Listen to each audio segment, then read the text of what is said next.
On ne peut pas changer de modèle économique dans ce pays-là si on ne change pas les contours institutionnels. Et c'est normal qu'ils le disent, car sur cette liste-là, il y a Jean-Marie Hubert, un nationaliste FTV, qui ne pense qu'à l'article 74, et c'est lui certainement qui a dû dire cela. Il se prépare simplement après l'élection à vous proposer un changement de statut, un changement institutionnel. Et ce n'est pas la voie que nous avons choisie. Nous avons choisi la voie d'une navigation souple, la voie d'une navigation de bonheur, la voie qui va nous permettre de construire ensemble avec l'UL. C'est la raison pour laquelle, le 6 décembre, on vous demande, comme seul, de faire le choix de la Guadeloupe toujours mieux avec Victor UL. Nous avons travaillé. Nous avons travaillé avec une belle équipe. Aujourd'hui, elle est renouvelée sur une belle liste bien équilibrée, représentant toutes les parties du territoire de la Guadeloupe. La sécurité, la sûreté, la liberté, ça ne va pas sans la stabilité. La stabilité de nos institutions, la stabilité de notre régime législatif, la stabilité de notre statut. Vous me connaissez depuis longtemps, bien entendu, j'ai mes faiblesses. J'ai quelques qualités, mais au moins vous me connaissez. Et avec moi, vous savez où nous allons. Vous savez ce que nous voulons faire, ce que nous avons déjà fait. On a fait, on pouvait mieux faire. Oui, peut-être on pouvait mieux faire. Peut-être fallait-il fallu plus d'argent, peut-être. Mais on a fait. Mais vous savez où on veut aller. On a tracé, on a posé, si j'ose dire, les jalons, les bases fondamentales pour lancer, si j'ose dire, la fusée du pays Guadeloupe. Vous savez, nous voulons. Alors faites attention, allez écouter les autres. Mieux encore, lisez les autres. Lisez les autres et commencez à analyser. Je ne crains pas la comparaison. Je vous demande d'aller écouter, de lire et puis de comparer. Et je dirais même de comparer, s'il le faut, les styles, les comportements, les vertus et les qualités, les forces et les faiblesses.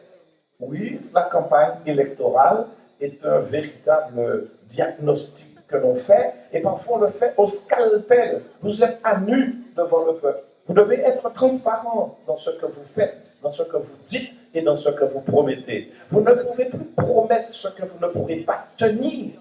Et c'est ce que je fais depuis tantôt, c'est l'exercice que nous faisons depuis 10 ans. Je ne veux pas qu'à la faveur d'une campagne électorale, nous nous dévoyons et qu'on prêche là l'irresponsabilité, que tout serait possible, que l'argent coulerait à flot, qu'on ait clin d'œil, peut-être avec la baguette magique que Dieu nous aurait donnée, eh bien, on va régler tous les problèmes de la société guadeloupéenne. Vous le savez, c'est faux. Vous le savez. Alors, lorsque on n'arrive pas à vous convaincre, eh bien, on tente de jouer sur une culture un peu atavique, ancienne, celle qui est là, traditionnelle, parce que c'est vrai, on ne s'intéresse pas assez aux choses de la cité. Je ne m'intéresse aux choses de la cité que si on m'a donné un travail, ou à l'enfant quelque chose, on m'a aidé à finir la maison, on a fait devant chez moi la route. Bien sûr, il faut ça. Mais ce n'est pas ça seulement la citoyenneté. De dire, eh bien oui, on va voter pour celui qui est le plus offrant, qui m'offre le plus. Donc ma voix devient une monnaie d'échange. Et donc je n'ai plus à réfléchir. Je suis bien à demander, à négocier, à marchander. Et dit celui qui m'a proposé le plus, il me dit, demain je raserai gratis, demain je ferai des marinas qui relèvent des régions, je ferai la route de la Soufrière qui relève du département. Il me semble qu'il y avait des dirigeants, un ancien président, un premier vice-président. Il me semble qu'on va faire des restaurants dans les cantines scolaires. J'ai pu entendre ça, bien sûr.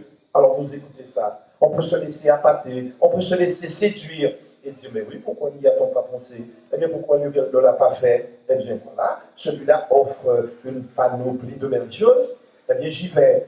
Eh bien, je peux vous dire, ce type de promesse, eh bien, vous prépare des lendemains difficiles. Vous vous réveillez avec une gueule de bois. Vous prenez du temps pour vous en rendre compte, et puis après, vous vous rendez compte que vous avez régressé, que vous avez reculé. Pour autant, On ne va pas négliger votre quotidien. Je vous propose une révolution tranquille du quotidien.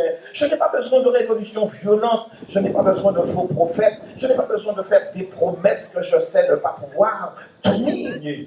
Je suis un optimiste. Et je n'ai jamais été un béat.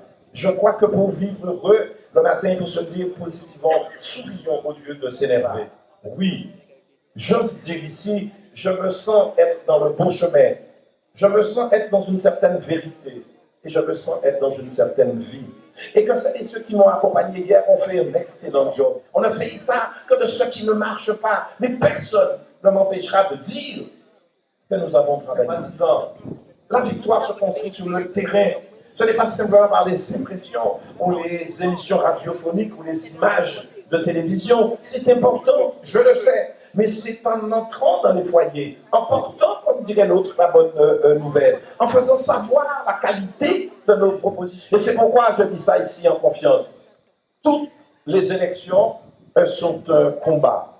Mais c'est aussi un enjeu. Et c'est souvent un enjeu moral. C'est un enjeu civique. C'est un enjeu de citoyenneté. Et là, nous sommes à la croisée des chemins. Les 5 années, les 6 années qui viennent sont terriblement importantes. On dit ça en toute élection, mais compte tenu de la conjoncture internationale, de la crise économique qui ne finit pas d'en finir, de la guerre déclarée par les terroristes aux démocraties, eh bien oui, nous devons être des citoyens debout, une Guadeloupe éclairée, une Guadeloupe positive, une Guadeloupe qui dit oui, nous savons que nous avons affaire, mais toujours mieux, dans le sens du bien. Voilà ce que je vous propose. Et c'est la raison pour laquelle je vous demande de vous mobiliser le 6 pour que nous réglions cette affaire-là à un seul voyage.